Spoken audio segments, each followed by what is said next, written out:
Tonight, I'm pleased to announce that I have negotiated the new Ratepayer Protection Pledge. You know what that is? We're telling the major tech companies that they have the obligation to provide for their own power needs. They can build their own power plants as part of their factory so that no one's prices will go up. And in many cases, prices of electricity will go down for the community, and very substantially down. Oh, there you go. President Trump announcing a major push for tech companies to not only build the data centers, but to shoulder the electricity costs. So the citizens of that state don't have to. As Americans have faced with nearly a 7% increase in their electric bills last year, and projections estimate a 6% increase through 2027. Of course, that's a state issue. Here to discuss it is Interior Secretary Doug Burgum. Mr. Secretary, how important was that statement to the average American family? Well, it's big because, of course, President Trump giving a tremendous speech last night, forward-looking, courageous, patriotic, but filled with policies that are going to help improve the affordability of life in America. And one of those is the price of electric bills. But no one's electric bill has gone up because of a data center. It's gone up because of the climate fantasy versus the energy reality of the past both states and the past Biden administration. But are you convinced that if it's hard enough building a data center, you're going to tell them, okay, build the data center, but I also need the power center? Are they going to be able to do that? Yeah, absolutely. And I want to say BYOP, bring your own power.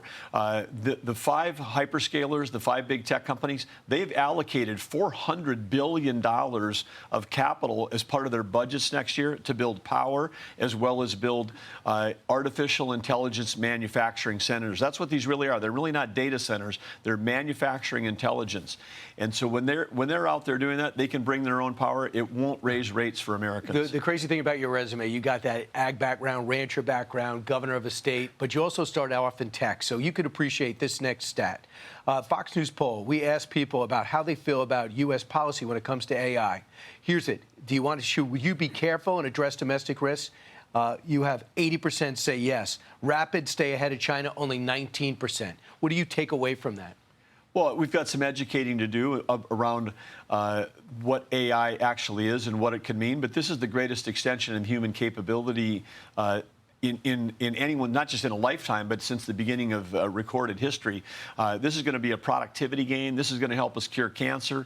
This is going to help us provide a tutor for every student. I mean, the miracle of being able to take electricity for the first time in history and turn it into intelligence, way different than using electricity for light or heat.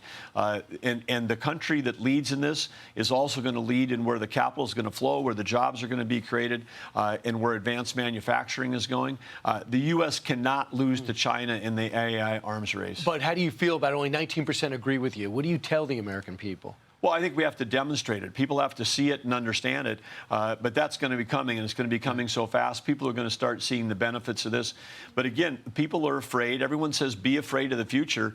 You don't have to be afraid of your electric prices going up if you've got the right policies. In North Dakota, before I left as governor, we built a $1.2 billion data center in North Dakota, and the electric prices went down for people, just like President Trump said last night. It's about policy, and it's about leadership on whether the prices go up or down. And I just want you to see this stat. As you see this graph, you live in this stuff. U.S. data centers, electricity consumption, watch the arm go up. That's what's going to be the demand. And that arm's only going to go up higher, right? And it's up to these companies to supply the power. Yes, and that's in the future. But part of the reason why people have seen rates go up is because this whole energy fantasy, as opposed to energy reality, the climate fantasy of if we transition away from traditional sources of 7x24 reliable, secure, affordable U.S. energy, and we're going to go with intermittent, unreliable things like wind and solar, you go do that.